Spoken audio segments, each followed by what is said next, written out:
안녕하세요. 오늘도 사연살롱을 찾아주셔서 감사합니다. 서울에 사는 40대 여성이에요.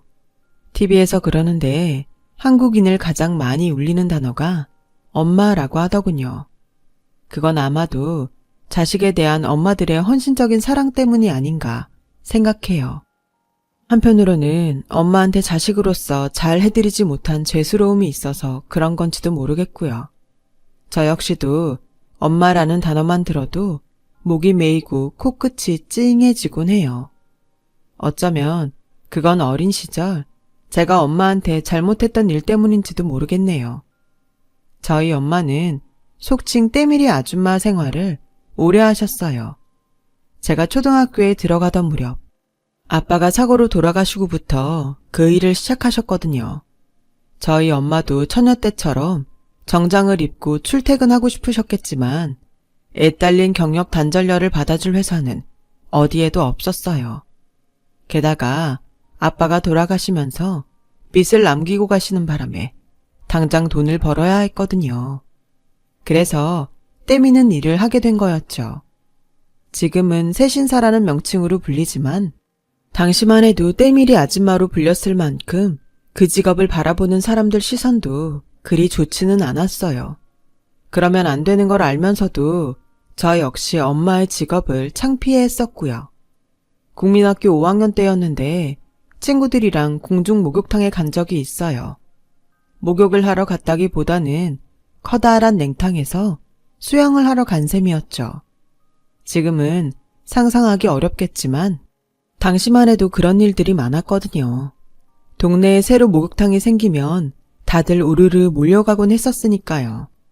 저 역시도 그날 친구들과 함께 저희 동네에 새로 생긴 공중 목욕탕에 물놀이를 하러 갔어요. 그런데 그곳에서 생각지도 못했던 엄마와 마주치게 된 거죠. 빨간 팬티를 입고 손에 이태리 타올을 겹겹이 낀 엄마가 손님들 떼를 밀고 있는 모습을 보자 순간 얼굴이 화끈거려서 사우나실로 숨고 말았어요. 숨이 막히도록 뜨거운 사우나실에 숨은 채 전전긍긍하면서요. 친구들이 우리 엄마를 알아보면 어떡하지? 엄마는 왜 하필 여기서 일을 하고 있는 거야? 창피하게. 눈물을 글썽이며 발을 동동 구르고 있던 저는 점점 숨이 차올라 몸이 축 처진 채 쓰러지고 말았어요. 정신이 희미한 가운데 웬 아줌마가 사우나실 문을 열었고 저를 보자마자 소리를 질러대더군요. 그 바람에 여탕에 있던 사람들이 다들 몰려왔고 그 중에는 엄마도 있었어요. 자영아! 저를 부르는 엄마 목소리를 끝으로 저는 정신을 잃었어요. 눈을 떠보니 여탕 탈의실에 놓여있던 평상 위더군요. 제 눈 안으로 엄마와 친구들의 걱정스러운 얼굴이 들어왔어요. 제가 정신을 차리자 엄마는 그제야 안도하는 모습으로 저를 끌어안았고 친구들도 한시름 놓는 것 같더군요. 하지만 저는 달랐어요. 제가 그토록 감추고 싶어 했던 모습을 친구들한테 다 들켜버렸으니까요.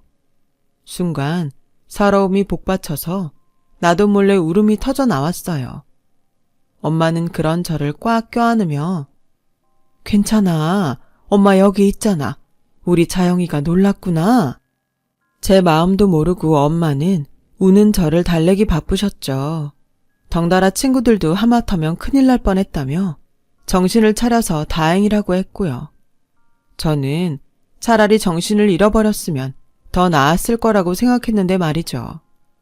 엄마는 저와 친구들한테 바나나 우유를 사주시면서 앞으로는 사우나에는 절대 들어가지 말라고 하셨어요. 그날 밤 집에 돌아온 저는 잠을 이룰 수 없었어요. 친구들이 학교에 가서 우리 엄마가 때밀이 아줌마라고 소문을 내면 어쩌나 걱정이 됐거든요. 만약 그렇게 된다면 난 정말 다시는 학교에 가지 못할 것만 같았죠.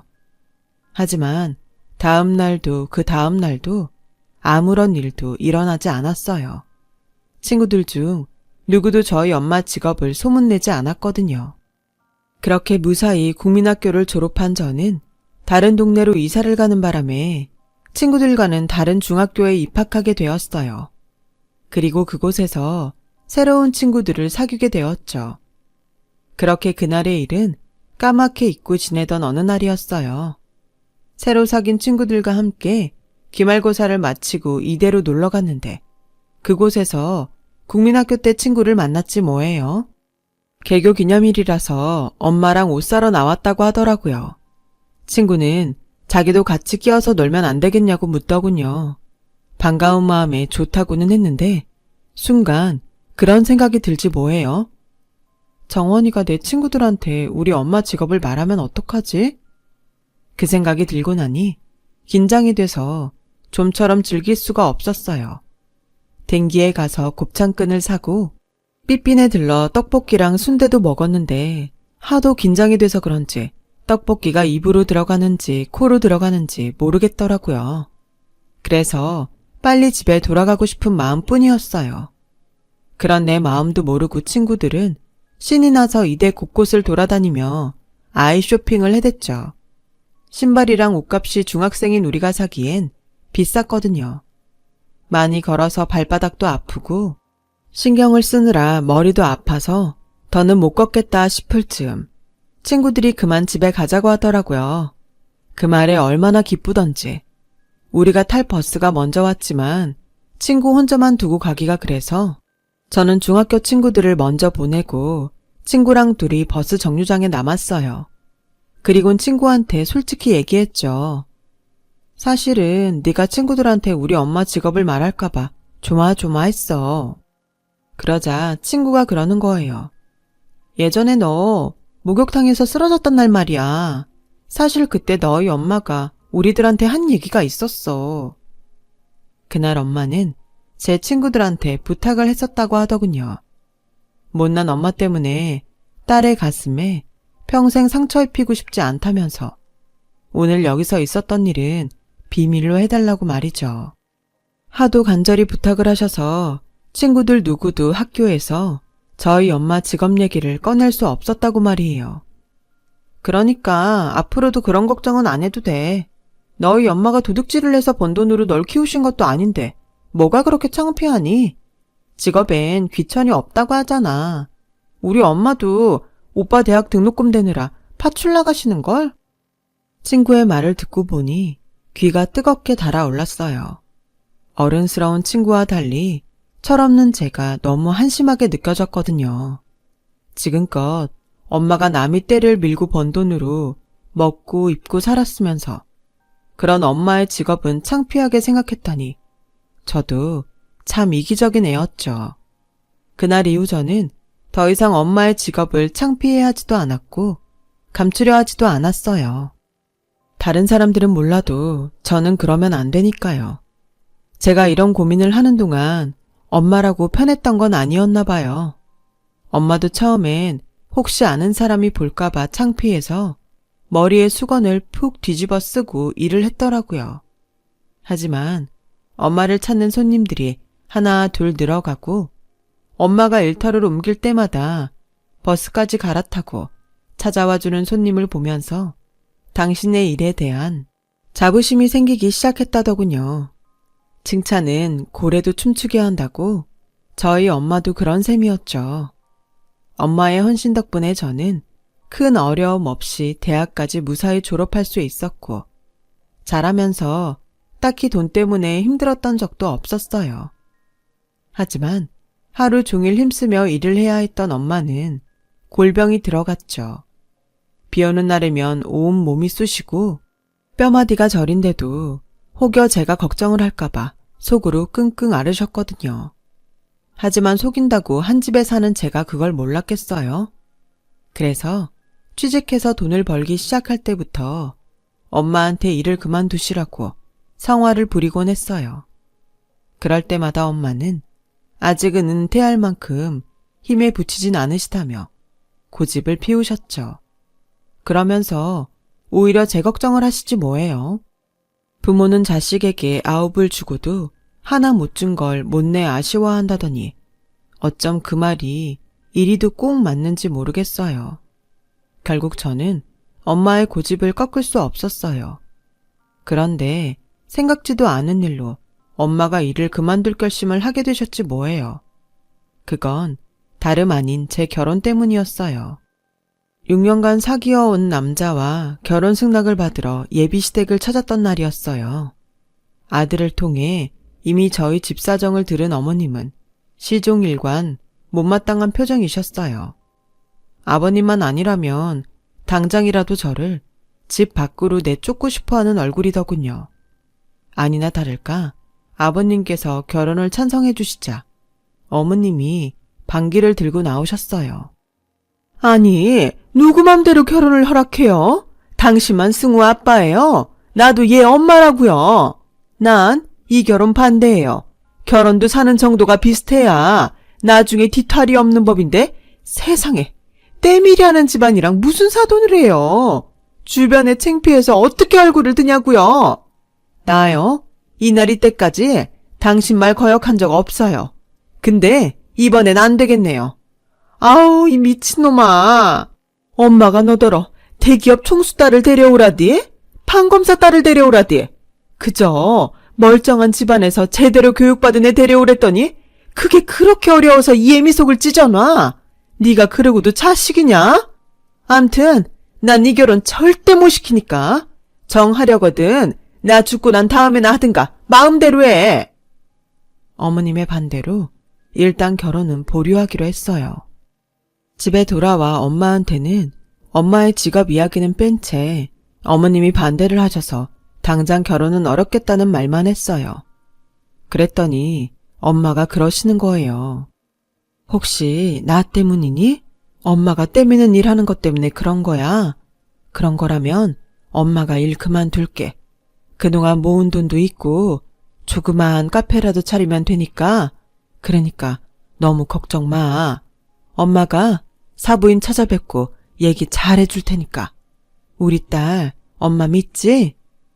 엄마 그렇게까지 할 거 없어. 엄마 때문에 그러는 거 아니라니까. 그냥 내가 좀 마음에 안 드시나 봐. 승우 씨랑 내가 시간을 갖고 잘 말씀드려 볼게. 그러니까 신경 쓰지 마.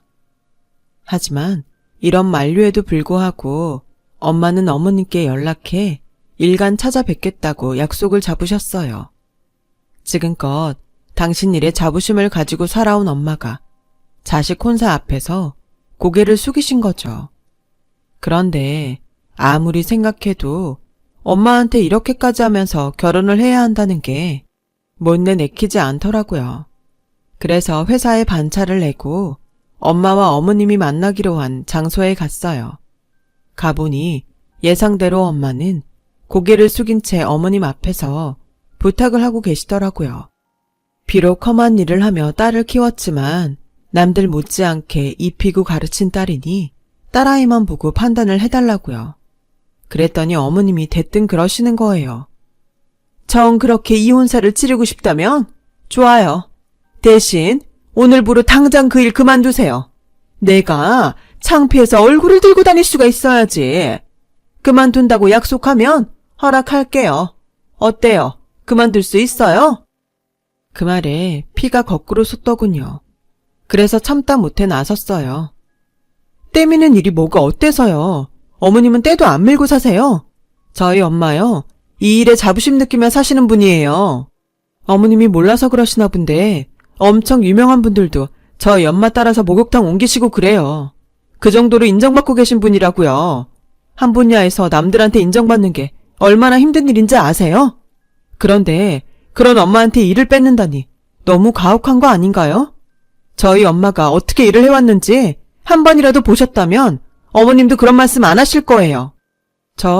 저희 엄마 인생 부정당하면서까지 결혼할 생각 없어요. 그러니까 저희 엄마 무시하고 함부로 말한 거 사과해 주세요. 아니 얘가 어디서 어른한테 바락바락 대들어? 내가 이래서 널 며느리를 못 드리겠다고 하는 거야. 보고 배운 게 있어야 예의를 알지. 그래, 네 입으로 이 결혼 안 한다고 했으니 알겠다. 너 그 약속 꼭 지켜. 결국 그렇게 제 결혼은 시작도 하기 전에 끝이 나버렸어요. 연애 기간이 길었던 만큼 이별의 후유증도 컸지만 그래도 누구보다 열심히 살아온 내 엄마를 무시하는 사람의 며느리론 살고 싶지 않았어요. 하지만 이런 제 마음과는 달리 엄마는 그 일 이후로 죄인처럼 지내게 되셨죠. 그러지 말라고 아무리 말씀드려도 부모가 돼선 자식 앞길을 막았다는 생각에서 빠져나오지 못하셨어요. 그런데 생각지 못한 일이 벌어졌지 뭐예요. 엄마가 일하는 목욕탕으로 어머님이 찾아오신 거예요. 처음엔 일반 손님인 줄 알고 떼를 밀었는데 알고 보니 어머님이었던 거죠. 목욕탕 특성상 화장을 지우고 맨몸에 맨얼굴로 만나다 보니 금방 알아보지 못했던 거였어요. 엄마도 어머님도 놀라긴 마찬가지였죠. 그렇다고 한참 떼를 밀다가 그만둘 수도 없고 상황이 참 애매해진 거예요. 결국 엄마는 시어머니 떼를 다 밀어드리곤 돈도 받지 않고 돌려보냈어요. 그리고 그 일이 있고 얼마 뒤 아버님한테 연락이 왔더라고요. 만나서 얘기 좀 하자고 하시더군요. 이미 헤어진 마당에 굳이 만날 필요가 있나 싶었지만 그래도 저를 많이 아껴주셨던 분이라 만나 뵈러 나갔어요. 그랬더니 대뜸 혼사를 진행하자고 하시지 뭐예요. 어머님도 많이 반성을 하고 계신다며 그간 저지른 어머님의 물에는 두 분이 직접 저희 엄마를 찾아뵙고 사과를 드리시겠다고요. 갑자기 왜 이러시나 했더니 남편이 저랑 헤어진 이후부터 식음을 전폐한 채 방에서 나오지 않았다고 하더군요. 결국 어머님은 자식 살리는 셈 치고 결혼을 승낙하신 거였죠. 아버님의 말씀에 일단 엄마와 상의를 해보겠다고 했어요. 그랬더니 엄마는 니들이 싫어서 헤어진 것도 아니니까 결혼을 하라고 하시더군요. 그땐 저도 시집살이를 할 것도 아니고 분가해서 살 건데 어머님이 무슨 대수인가 했어요. 게다가 저희 엄마한테 직접 사과까지 한다고 하니 우리도 한 발 물러서는 게 도리다 싶었죠.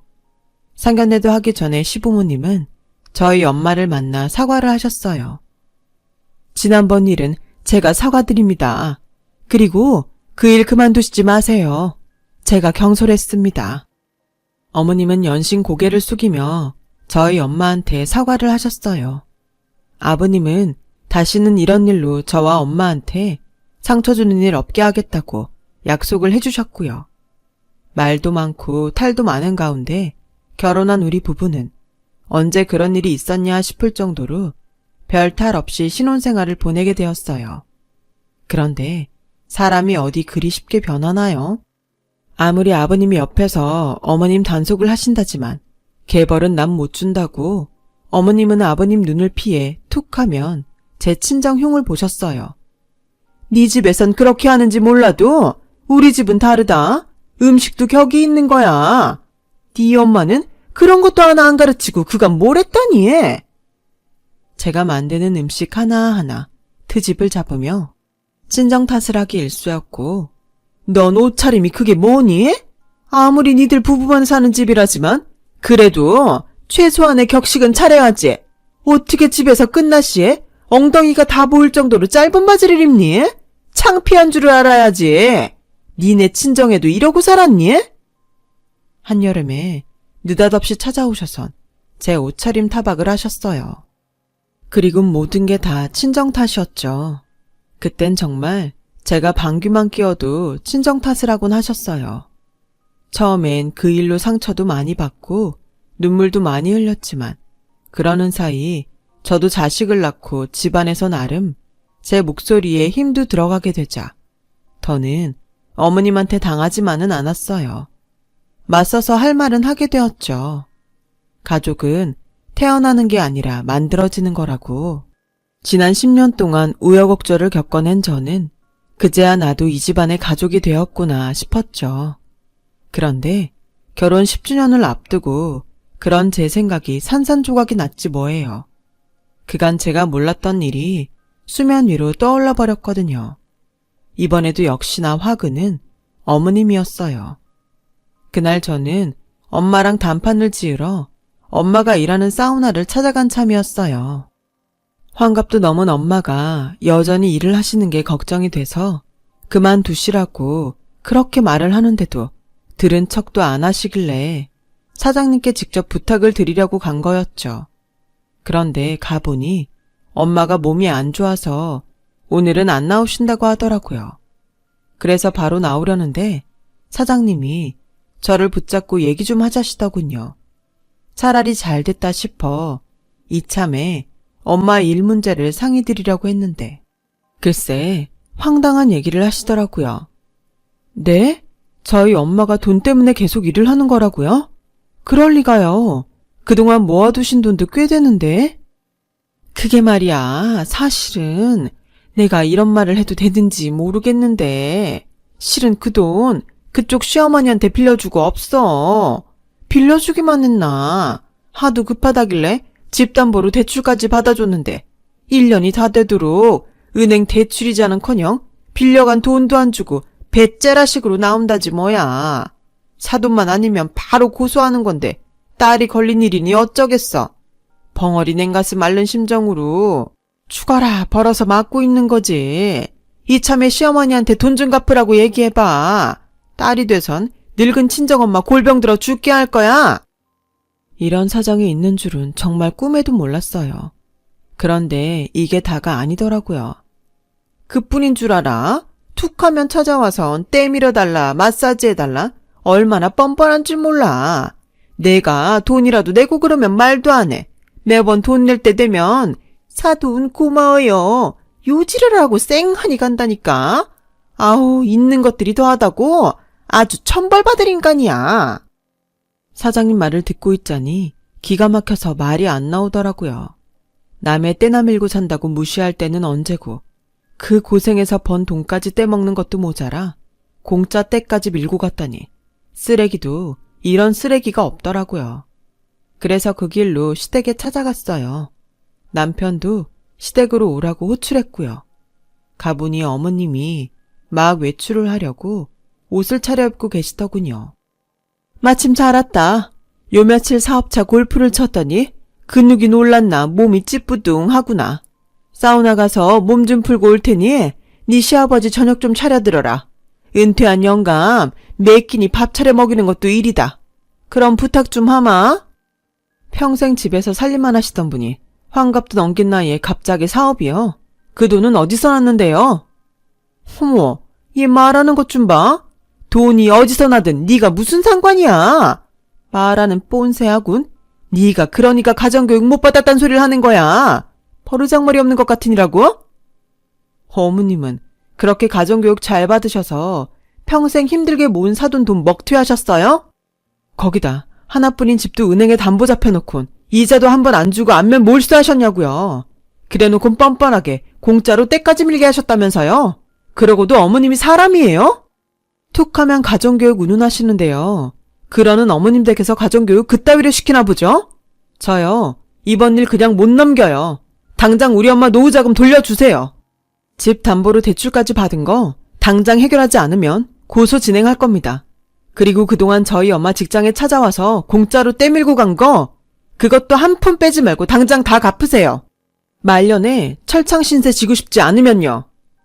아니, 내가 그 돈 안 갚는다디? 좀 있으면 투자한 돈 10배, 20배는 돼서 돌아올 거다. 그거 받으면 네 엄마 돈 당장 갚을 거라고. 네 엄마가 무식해서 통장에 넣고 썩히는 돈 내가 사업에 투자해서 불려준다는데 뭔 말이 많아.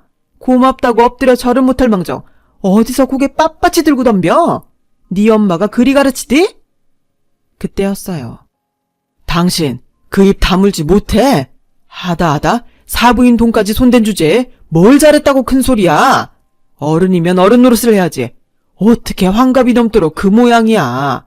잘못을 했으면 창피한 줄은 알아야지. 어떻게 그 나이 먹도록 창피함을 몰라. 당장 가서 그 돈 찾아와.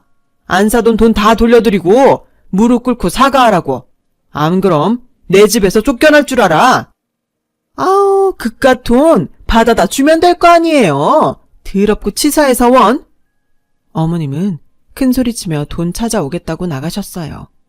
하지만 이미 사기꾼들은 돈을 들고 튄 지 오래였죠. 그제야 어머님은 당신이 사기를 당했다는 사실을 알게 되었고 머리를 싸매고 들어 누웠어요. 결국 저희 엄마 돈은 아버님이 모두 갚아주셨어요. 그동안 저희 엄마한테 공짜로 때를 밀고 간 갖가지 모두요. 그리고 얼마 뒤 어머님과 함께 저희 엄마한테 찾아가 사과를 하셨죠. 이렇게 모든 일이 정리가 되는가 싶던 어느 날 아버님이 저희 부부를 집으로 부르셨어요. 그리고는 중대 발표를 하셨죠. 어머님과 이혼을 하시겠다고요. 어머님은 청천벽력 같은 소리에 두 눈이 휘둥그레져서는 아버님께 싹싹 빌며 이혼만은 안 된다고 했지만 아버님은 꿈쩍도 않으셨어요. 그러자 어머님도 발악을 하셨어요. 좋아요. 그럼 재산 반으로 갈라줘요. 나한테 재산 분할 받을 권리가 있다는 것쯤은 나도 알고 있다고요. 재산 분할은 이미 해줬잖아. 당신이 사부인 돈 날린 것만 해도 수억이야. 혹여 당신이 소송이라도 걸어서 내 재산을 뜯어가겠다면 좋아. 사부인 돈 뺏고 수년간 밀린 세신비 다시 돌려받고 안사돈한테 소송하시라고 할 테니까. 다 늙은 나이에 감옥 가서 신세 한탄 하든 말든 난 상관없어. 내 말 다 끝났으니 당장 서류에 도장 찍고 내 집에서 나가. 더는 꼴도 보기 싫으니까. 니들도 잘 들어라. 혹여라도 이 사람 집에 들였다가는 너희도 이 애비랑 영 끊게 되는 줄 알아. 아버님의 단호한 결정에 결국 어머님은 황혼 이혼까지 당했어요. 얼마 전 저희는 남양주에 큰 집을 얻어 아버님과 합가를 했어요. 어머님도 없는 마당에 혼자 사시게 할 수는 없었거든요. 그리고 저희 엄마는 서울 집을 팔고 저희 집 근처에 있는 타운하우스에 입주하셨어요. 연세든 장모님이 걱정이 된다며 남편이 그렇게 하자고 하더라고요. 참, 듣자 하니 어머님은 친정오빠 집에 얹혀 살며 식당에서 설거지를 하신다더군요. 남편 잘 만나 이날 이때까지 손에 물 한 방울 안 묻히고 살더니 말년에 일복 터지신 거죠. 지금이라도 노동을 통해 힘들게 버는 돈의 무거움을 아시길 바랄 뿐이에요. 그래야 직업으로 사람 차별하는 나쁜 행동도 고치게 되실 테니까요. 긴 이야기 들어주셔서 감사드립니다. 항상 건강하시고 행복하세요. 여러분, 사연 댓글에 응원과 현명한 조언 부탁드려요. 좋아요와 구독은 저에게 큰 힘이 됩니다. 오늘도 좋은 일 가득하세요.